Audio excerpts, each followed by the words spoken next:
Poco का F7 मेरे पास कुछ दिन से अवेलेबल है और इसे मैं पर्सनली टेस्ट कर रहा हूँ और क्या कुछ यहाँ पे कैसे देखने को मिलता है उससे रिलेटेड मैं आपको यहाँ पे सारी जानकारी देने वाला हूँ। और कुछ भी डाउट्स वगैरह रहता है तो आप कमेंट करना, आगे आने वाले टाइम में मैं कवर कर दूंगा। तो चलिए देखते हैं क्या कुछ कैसे यहाँ पे इस फोन के अंदर निकल के आता है और क्या आपको इसे बाय करना चाहिए नहीं, और बाय करने से पहले क्या क्या चीज़ आपको ध्यान में रखनी चाहिए, वो सारी चीज़ इस वीडियो में आपको पता चलेगी।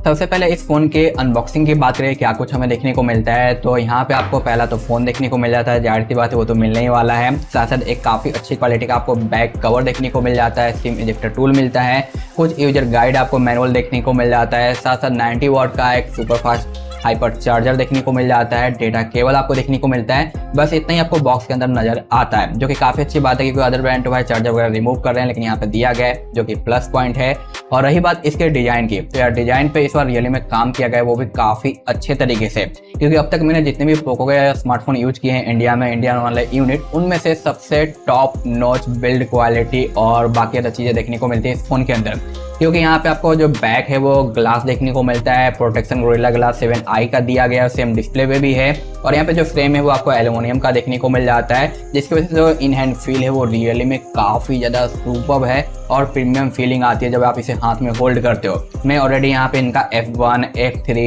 F4, F5, F6 वगैरह यूज कर रखा हूँ और ये सारे अभी मेरे पास पड़े हुए हैं, लेकिन उन सभी में से सबसे बेटर क्वालिटी और डिज़ाइन है जो इसी का देखने को मिलता है। तो अगर पोको के हिस्ट्री में अगर रेटिंग दिया जाए सबसे टॉप नॉच की, तो वो इसी को जो मिलने वाला है इसके मामले में, क्योंकि इस बार कोई कमी और कसर नहीं छोड़ा गया है बिल्ड क्वालिटी और डिजाइन के मामले में। साथ साथ यहाँ पे जो कैमरा का डिजाइन है ना, ये इस बार काफ़ी ज़्यादा यूनिक और डिफरेंट सा देखने को मिला, जो कि पर्सनली मुझे पसंद आया है। यहाँ पे आप देखोगे कि 2 ग्रीन लाइन देखने को मिल जाता है, जो कि लॉन्च से पहले तो यही डाउट था कि भाई ये 8GB है या फिर जस्ट यही रिफ्लेक्शन है, जो कि इतने अच्छे तरीके से इसे यहाँ पे ऐड करा गया है ना कि नॉर्मली जब इस पर लाइट इफेक्ट वगैरह पड़ता है तो ऐसा ग्लो करता है जैसे कि भाई यहाँ पे 8GB लाइट जल रहा हो, लेकिन एक्चुअली में ये कलर है जो कि देखने में काफ़ी ज़्यादा सही लगता है। और इसका जो कैमरे का डिजाइन वगैरह है जो यूज करा गया है वो रियली में काफ़ी ज़्यादा इसे इंटरेस्टिंग और यूनिक बनाता है। और इस डिवाइस का आपको 3 कलर देखने को मिलता है। पहला व्हाइट, जो कि मैं पर्सनली यहाँ पे यूज कर रहा हूँ और ये मुझे रियली में काफ़ी ज़्यादा पसंद आया है। दूसरा आपको ब्लैक देखने को मिलता है, जहाँ पे थोड़े फिंगरप्रिंट के निशान आपको देखने को मिलेंगे बैक साइड पे, और एक आपको सिल्वर स्पेशल एडिशन देखने को मिलता है जो कि देखने में काफ़ी अच्छा लगता है। तो अपने हिसाब से जो भी आपको कलर पसंद आता है वो आप टिक कर सकते हो। और अगर इसके सबसे बड़े प्लस पॉइंट की बात करें एडवांटेज की, तो वो है इसका डिस्प्ले, क्योंकि डिस्प्ले के अंदर कोई भी कमी देखने को नहीं मिलता। इस बार डिस्प्ले का जो साइज है वो हल्का सा इंक्रीज हो चुका है, जो कि 6.83 इंच का है, जहाँ पे 120 हर्ट्ज का 1.5K का AMOLED डिस्प्ले देखने को मिलता है, जहाँ पे 3200 नीट्स पीक ब्राइटनेस है और 1700 HBM आपको देखने को मिलता है। 480 का टच सैम्पलिंग है, HDR, HDR10+, डॉल्बी विजन, ये सारी चीज़ें आपको यहाँ पे मिल जाती है, जिससे रिलेटेड आपको कोई दिक्कत नहीं आने वाली। और आउटडोर विजिबिलिटी काफ़ी ज़्यादा यहाँ पे अच्छा मिल जाता है। गोरिल्ला ग्लास का प्रोटेक्शन तो आपको मिलता ही है जो कि 7i का है, और ऑप्टिकल फिंगरप्रिंट दिया गया है जिसकी पोजीशन हल्की सी डाउन साइड में है, जो कि सही तरीके से काम करता है, इसमें कोई प्रॉब्लम आपको नहीं मिलता। और यहाँ पे आपको डबल स्पीकर देखने को मिल जाता है, डॉल्बी एटमॉस का सपोर्ट है और मी का जो साउंड इफेक्ट आता है वो भी है, तो आप अपने सेटिंग में जाकर सेलेक्ट कर सकते हो कौन सा आपको साउंड इफेक्ट वगैरह रखना है। साथ साथ यहाँ पे आपको IP की भी रेटिंग मिलती है, IP66, 68 और 69 का, तो वाटर वगैरह का कोई भी टेंशन नहीं आने वाला, जो कि काफ़ी अच्छी बात है। अगर इस डिवाइस के पावर की बात करें तो काफ़ी ज़्यादा पावरफुल चिपसेट यहाँ पे यूज किया गया है, जो कि स्नैपड्रैगन का 8 Gen 4 है, जो कि स्नैपड्रैगन 8 Gen 3 से हल्का सा ज़्यादा पावर आपको प्रोवाइड कर देता है, जिसकी वजह से यहाँ पे कोई भी दिक्कत नहीं आती मल्टीटास्किंग वगैरह डेली यूजेज में। और यहाँ पे LPDDR5X रैम, साथ साथ 4.1 का स्टोरेज यूज किया गया है, जो कि इसे और भी ज़्यादा है जो ऑप्टिमाइज बना देता है। और जितना भी मैंने इसे यूज किया अभी तक, ना ही कोई लैग ना ही स्टटर देखने को मिला है। और ये आपको सिर्फ 2 ही वेरिएंट में देखने को मिलता है, जहाँ पे 12GB का ही रैम एक ऑप्शन है, जो कि काफ़ी अच्छा है, और जिसकी वजह से आपके जो यहाँ पे गेमिंग एक्सपीरियंस होने वाला है वो रियली में काफ़ी ज़्यादा सुपर होने वाला है, क्योंकि यहाँ पे जो प्रोवाइड किया गया है पावरफुल चिपसेट, इसकी वजह से आपके गेमिंग में कोई भी लैग स्टटर देखने को नहीं मिलता। और यहाँ पे 90 FPS आपको बाय डिफॉल्ट अनलॉक मिल जाता है, आगे चल के मे बी 120 आ जाएगा, लेकिन 90 FPS के गेमिंग में आपको कोई भी सिंगल प्रॉब्लम नहीं आता। और यहाँ पे जो कूलिंग चैम्बर यूज किया गया है ये भी पहले से थोड़ा सा इम्प्रूव्ड है और बेटर है, और रियली में ये काम करते हुए देखने को मिला है मुझे, क्योंकि मैंने जितना भी टेस्ट किया है ना तो उसके अंदर मुझे कोई भी इशूज नहीं आया हीटिंग से रिलेटेड। और ये सबसे बड़ी बात है, क्योंकि वहीं पे जो पोको F6 में लोग कंप्लेन करते हैं हीटिंग से रिलेटेड, और ये पर्सनली मैंने भी फेस किया है, बट इसके अंदर ये चीज़ देखने को नहीं मिला। मैं इसके ऊपर एक डेडिकेटेड वीडियो दे दूंगा, डोंट वरी, कि कितना क्या कुछ देखने को मिल जाता है।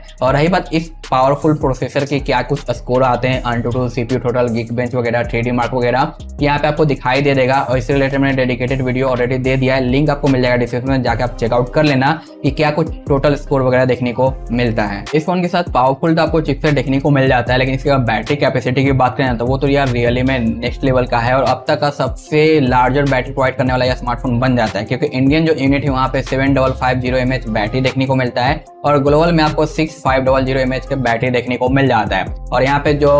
बैकअप आपको मिलेगा वो रियली में इंसेन होने वाला है। इंडियन यूनिट अगर आप कितना भी हैवी वगैरह यूज करते हो ना तो आपका 1.5 दिन तो चलने वाला है, और नॉर्मल कैजुअल यूजर हो तो आपका 2 दिन से ऊपर चला जाएगा। और मैंने इसका जो ग्लोबल यूनिट है जो चेक कर रखा है, और इसके अगर बैटरी बैकअप की बात करें, चार्जिंग टाइमिंग की बात करें तो यहाँ पे मैं छोटा सा क्लिप ऐड कर दूंगा। 100% complete in just 45 minutes, and here is a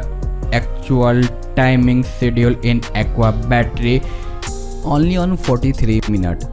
Just 3 to 99. My screen on timing is 10 hours 17 minutes from 100 to 14%. Thing under control and normal. Now आप देख पाओगे कि आप बैकअप देखने को मिला, क्या चार्जिंग टाइम देखने को मिला, और साथ ही साथ अगर इंडियन यूनिट है तो वहाँ पे एक्स्ट्रा बैटरी तो आपको और एक्स्ट्रा बैकअप आपको देखने को मिलेगा, जो कि सबसे बड़ा इसका प्लस पॉइंट है। और इसके ऊपर मैंने ऑलरेडी वीडियो दे रखा है, लिंक आपको डिस्क्रिप्शन में मिलेगा, आप चेक कर लेना जाके, सब कुछ आपको अच्छे से समझ में आ जाएगा। और इतनी बड़ी बैटरी के साथ साथ एक और एडवांटेज आपको देखने को मिलता है, वो है रिवर्स वायर्ड चार्जिंग का, जो कि 22.5 वॉट का है। यानी इस फोन का यूज करते हुए आप किसी और फोन को इजिली चार्ज कर सकते हो, बस वायर कनेक्ट करना है, ऑप्शन आपका मिल जाएगा, अनलॉक कर दो दूसरा फोन इजिली चार्ज हो जाएगा। और यहाँ पे जो टाइप यूज किया गया है C, वो आपको 2.0 का देखने को मिल जाता है। अगर इसके नेटवर्क वगैरह की बात करें तो यहाँ पे Wi-Fi 7 यूज किया गया है, यहाँ पे फुल्ली 5G आपका सपोर्टेड देखने को मिल जाता है, Bluetooth 6 यूज किया गया है, VoNR का सपोर्ट है, 48 यहाँ पे सेंसर वगैरह देखने को मिल जाते हैं, लेकिन प्रॉक्सिमिटी सेंसर यहाँ पे नहीं है। जैसे कि पोको के मैक्सिमम डिवाइस में आपको प्रॉक्सिमिटी के अलावा जो मोशन बेस्ड सेंसर देखने को मिलता है वो चीज़ यहाँ पे भी है, लेकिन हाँ कोई भी दिक्कत मुझे देखने को नहीं मिला अभी तक। तो जितने भी मैंने पोको के डिवाइस यूज किए सभी में यही सेंसर है और यहाँ पे भी कोई प्रॉब्लम देखने को आपको नहीं मिलता। एक सबसे बड़ी बात यह है कि लॉन्च के टाइम में हर जगह यही बोला गया था कि यहाँ पे एंड्रॉइड अपडेट 3 ही मिलेगा, बट ऐसा नहीं है। यहाँ पे आपको एंड्रॉइड अपडेट 4 देखने को मिलेगा और सिक्योरिटी पैच का अपडेट 6 देखने को मिलेगा। तो एक एक्स्ट्रा आपको यहाँ पे एंड्रॉइड अपडेट मिलने वाला है बाकी पुराने डिवाइसेज के कंपैरिजन में। तो यहाँ पे अपडेट के मामले में काफ़ी अच्छा स्टेप है जो लिया गया है, जो कि काफ़ी ज़्यादा मुझे पसंद आया है। तो जो लास्ट टाइम आपको पोको के अदर डिवाइस में 3 ईयर का देखने को मिलता था, यहाँ पे आपको जो 4 ईयर का देखने को मिलेगा, जो कि सबसे बड़ा प्लस पॉइंट है। तो यहाँ पे अब तक जितनी भी चीज़ें मैंने आपको बताई ना, सब बिल्कुल ही नेक्स्ट लेवल की ऐड करी गई है, चाहे वो आपका डिस्प्ले हो, प्रोसेसर हो, या फिर रैम हो, या फिर आपका यहाँ पे बैटरी कैपेसिटी वगैरह हो, सब कुछ बिल्कुल ही टॉप नॉच निकल के आता है। और आज का टाइम भाई AI का है, तो यहाँ पे भी AI के कुछ फीचर्स ऐड करे गए हैं, जैसे कि आपको सर्कल टू सर्च देखने को मिलता है, बाय डिफॉल्ट जेमिनी का सपोर्ट आपको देखने को मिलता है। गैलरी के अंदर बहुत सारे AI के फीचर्स है, जैसे कि फोटो को एक्सपेंड करना, बैकग्राउंड चेंज कर लेना, स्काई चेंज कर लेना, किसी भी ऑब्जेक्ट को रिमूव कर लेना, और ऐप AI बूस्ट का भी ऑप्शन वगैरह आपको यहाँ पे देखने को मिल जाता है, जो कि जब आप यूज करोगे तो एक्सप्लोर कर पाओगे हर एक चीज को। अगर कैमरे सेटअप की बात करें तो कैमरा सेटअप काफी अच्छा खासा यूज किया गया है, जो कि सोनी का IMX882 देखने को मिलता है विद OIS, और सेकेंडरी आपको अल्ट्रा वाइड 8 मेगापिक्सल देखने को मिल जाता है, और साथ साथ सेल्फी कैमरा आपको 20 मेगापिक्सल का देखने को मिलता है। अगर कैमरे की क्वालिटी की बात करें तो मैं कहूँगा ओवरऑल आपको डिसेंट कैमरा देखने को मिल जाता है, जहाँ पे कुछ सैंपल वगैरह मैं ऐड कर दूंगा, जो कि ठीक है, थोड़ा और बेटर किया जा सकता है क्योंकि सेंसर काफी अच्छा है, तो आगे चल के ऑप्टिमाइज होगा, अपडेट आएगा तो इंप्रूवमेंट देखने को मिल सकता है। बट अभी के हिसाब से मैं कहूँ कि ओवरऑल ठीक आपको कैमरा देखने को यहाँ पे मिलता है। और रही बात यहाँ पे वीडियो रिकॉर्डिंग की, तो 4K का 60 FPS यहाँ पे अनलॉक है वीडियो रिकॉर्डिंग का, जो कि सही है, काफी अच्छे तरीके से स्टेबलाइज वगैरह देखने को मिल जाता है। और सेल्फी में आपको 1080p का 60 fps रिकॉर्डिंग देखने को मिलता है। और इस तरह का जो कैमरा का EY है वो बाकी अदर पोको डिवाइसेस है, यहाँ पे लेटेस्ट वाला EY यूज किया गया है, जो कि काफी डिफरेंट है और देखने में काफी अच्छा लगता है, और कई सारे फीचर्स भी आपको देखने को यहाँ पे मिल जाते हैं। और रही बात इसकी प्राइसिंग, तो भाई जिस तरीके से यहाँ पे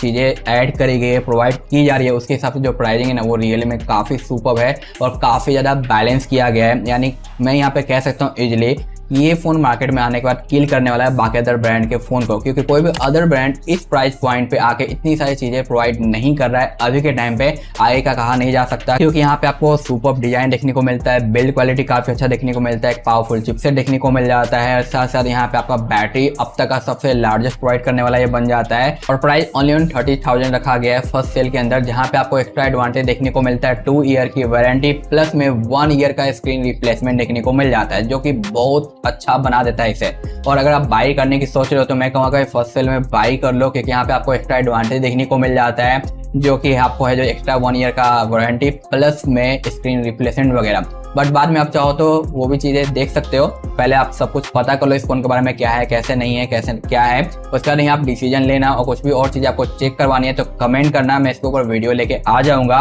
ये डिवाइस मेरे पास ही रहने वाला है, जैसे बाकी डिवाइसेज का मैं वीडियो रेगुलर देते रहता हूँ वैसे इसका भी है जो आएगा। तो अगर आप मेरा वेट कर रहे थे कि भाई आप बाई करोगे तभी बाई करेंगे, तो मेरे पास आ चुका है, आप भी बाई कर सकते हो। अदरवाइज आप थोड़ा और वेट कर सकते हो जब आप फुल सेटिस्फाइड हो जाओ इस डिवाइस का रिव्यू वगैरह देख के, सारी डिटेल चेक करके, उसके बाद आप डिसीजन है जो ले लेना। मर्जी आपकी, आपके पॉकेट से पैसा जाने वाला है, मैं फोर्स नहीं कर सकता, लेकिन हाँ मैं इतना जरूर कहूंगा कि इस फोन को लेने के बाद आपको रिग्रेट जरा सा भी जो फील नहीं होने वाला है, क्योंकि फोन रियली में काफी ज्यादा यहाँ पे बवाल करने वाला है इस बार मार्केट में आने के बाद। और इसके अगर डाउन साइड की बात करें हल्की सी, तो वह सिर्फ इसका कैमरा सेटअप, इसके अलावा इस फोन के अंदर कोई भी और डाउन साइड देखने को नहीं मिलता। तो बस आज के लिए इतना ही सा था, मिलता हूँ नेक्स्ट वीडियो में। वीडियो पसंद आती है और लाइक कर देना, चैनल पर नए हैं तो सब्सक्राइब कर देना ताकि ऐसी रेगुलर अपडेट आपको मिलते रहे।